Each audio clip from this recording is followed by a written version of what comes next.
26-10. Coach, you had a chance to talk to you guys at halftime. You went after them with the run. They seemed to meet it pretty well at the beginning of the game. What are you going to try to do better in the second half? Well, we got to get back in the game and establish a couple of things. Our pass protection is just awful. We have got to be able to stop the rush. You can't do anything until you establish that. So, we got to get better pass protection. We got to be able to establish the run a little bit so we can keep them off balance and do, the balanced attack that we usually do. Quentin Cradle's done everything but sell popcorn here tonight. He's tackling on kickoffs. He's blocking on kickoffs. He's catching it, running it. How do you slow that train down? Well, he's a heck of a football player, and, you just got to match up and you got to go after him and you play with intensity and say, you know what, I'm in a football game. It's you and me, and do something. We're not doing that right now. Things got a little sloppy there. You think the guys are losing a little focus? Are they intimidated? What's going on? They're flat. They're real flat. Bismarck run a real finesse type offense where they got a lot of motion, and I think it's confused the defensive secondary a little bit. We've got an injury back there that's not helping us, and we just got to settle down. Well, we'll see if they can settle down to get back into the game. This has been a second-half team all season long, Steve. What do you think? Based on the numbers, is this going to be an Erie Invader comeback, or have the Blaze really kind of put this thing to rest early? I don't know, Tom. It's kind of interesting to see what's going to happen. There are all sorts of cliches that announcers use way too much, but it is pretty safe to say that this first possession by Bismarck is going to go a long way towards telling how this game is going to turn out, because if the Invaders are going to catch any kind of fire, and I'm sure they were given some fire by Gary Tufford at halftime, but if they're going to carry it out onto the field, they've got to show it, and show it right off the bat. So it'll be interesting to see what the boys in blue can do on this first defensive series in the second half.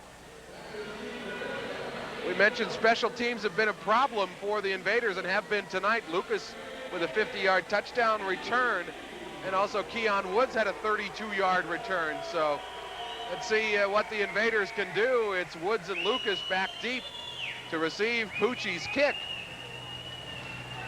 Jamie Pucci with a squib kick. Oh, a nice bounce, but Lucas comes up, does a great job, picks it up at the 15, cuts inside, gets out over the 25 into Invader territory. Nice idea, but there's a lot to be said for playmakers, and so far tonight, Brent Lucas has been one of those.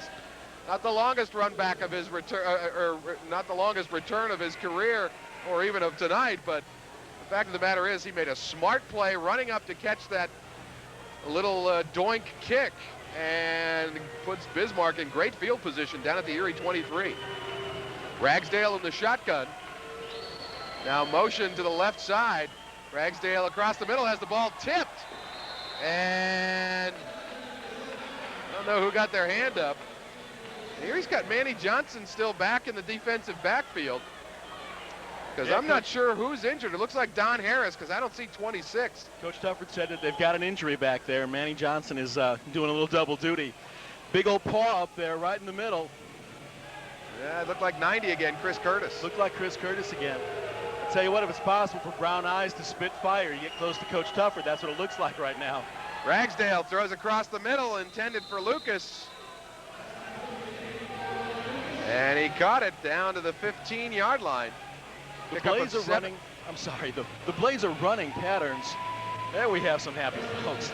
The Blaze are running patterns in which they are cutting over just in front of the defense. They're taking what that defense gives them, as opposed to what Erie was doing in the first half, which was trying to beat them man-to-man. And so far, the Blaze attack is working pretty well. Pickup of 7 on the last play brings up 3rd and 3. Give to Cradle, makes a move at the 15 and scores!